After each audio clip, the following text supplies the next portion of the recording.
Tes cek sound. Oke, teman-teman balik lagi di channel ini. Oke, di depan teman-teman adalah website ya dari Starknet. Jadi mungkin teman-teman ada yang belum tahu atau mungkin di sini banyak nih fans dari Starknet ya. Jadi ada berita yang cukup bagus menurut saya dari Starknet ini. Mungkin teman-teman khususnya untuk fans ya. Sayang banget kalau misalkan teman-teman melewatkan informasi ini. Atau mungkin juga nantinya nyesel gitu. Oke, jadi teman-teman kita bahas dulu. Starknet ini adalah salah satu solusi layer 2 Ethereum berbasis ZK Rollup ya. Nah, ZK Rollup. Nah, kali ini atau baru saja dia mencapai desentralisasi tahap 1, teman-teman. Nah, ini bukan cuma pencapaian teknis biasa menurut saya. Ini adalah langkah besar ya menuju ekosistem Ethereum yang lebih terdesentralisasi dan aman. Oke, kita masuk aja. Ini adalah chartnya ya teman-teman. Jadi tadi saya baca dari artikel di Bitget ya, Bitget Web newsnya. Nah, desentralisasi tahap 1 ini mengacu pada kerangka kerja yang diperkenalkan awalnya oleh Vitalik Buterin ya di tahun 2022.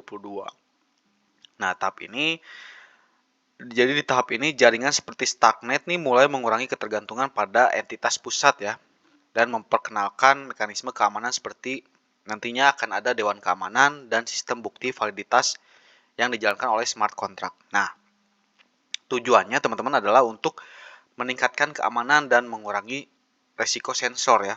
Jadi nantinya bakal aman terhadap salah satunya hacking juga, teman-teman. Nah, jadi si Starknet ini berhasil ya mencapai desentralisasi tahap 1 atau decentralization phase 1. Nah, dia menerapkan berbagai perubahan nih termasuk pembentukan dewan keamanan dan mekanisme anti sensor tadi. Nah, total nilai TVL-nya ini cukup ada kenaikan, teman-teman.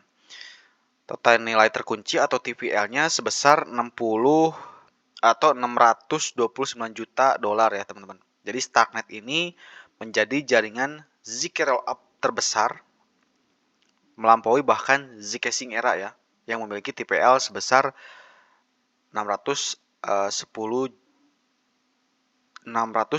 juta dolar ya. 610 juta dolar ya, betul. Nah, menurut saya pencapaian ini menandakan bahwa si Starknet ini siap untuk berkontribusi lebih besar dalam skalabilitas Ethereum ya, atau penskalaan Ethereum.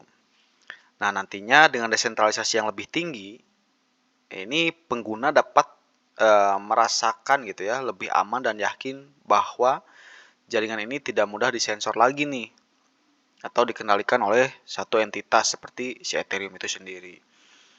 Nah, ini juga nantinya akan membuka jalan juga nih teman-teman bagi adopsi yang lebih luas dan mungkin nanti kedepannya akan ada integrasi dengan aplikasi terdesentralisasi lainnya, gitu teman-teman.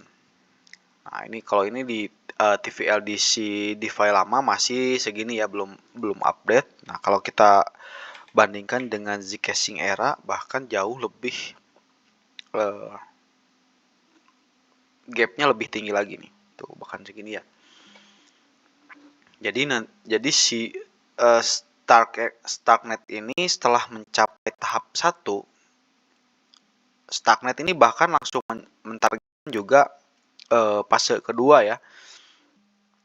Nah, di sini nih. Dia ada ke fase kedua atau ke tahap 2. Desentralisasi tahap kedua. Nanti jaringan itu kedepannya di tahap 2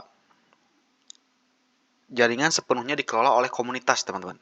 Jadi tidak ada lagi intervensi dari entitas pusat seperti Ethereum atau si Starknet itu sendiri. Nah, ini menurut saya akan banyak melibatkan ya peningkatan partisipasi komunitas dalam nantinya pengambilan keputusan dan pengelolaan di sisi jaringannya itu sendiri. Jadi ini menurut saya kedepannya kalau misalkan terjadi gitu ya tahap-tahap selanjutnya desentralisasi murni, ini bakal bagus gitu. Jadi kita yang memegang kendali semuanya gitu ya.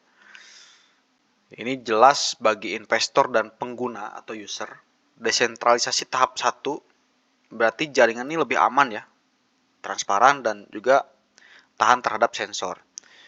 Nah, ini menunjukkan bahwa menurut saya si Starknet ini berkomitmen ya untuk mengikuti prinsip-prinsip desentralisasi murni yang menjadi dasar dari teknologi blockchain. Dan demikian menurut saya Starknet menjadi pilihan yang menarik bagi teman-teman atau siapapun yang mencari solusi layer 2 yang andal dan terdesentralisasi. Itu teman-teman. Nah, sebetulnya juga pencapaian si Starknet ini dalam mencapai desentralisasi tahap 1 itu menjadi tonggak penting ya dalam evolusi jaringan si Starknet itu sendiri dan ekosistem Ethereum secara keseluruhan. Jadi bagi teman-teman yang mungkin tertarik untuk terlibat lebih lanjut ya, ini adalah waktu yang tepat karena untuk mempelajari, karena masih early gitu ya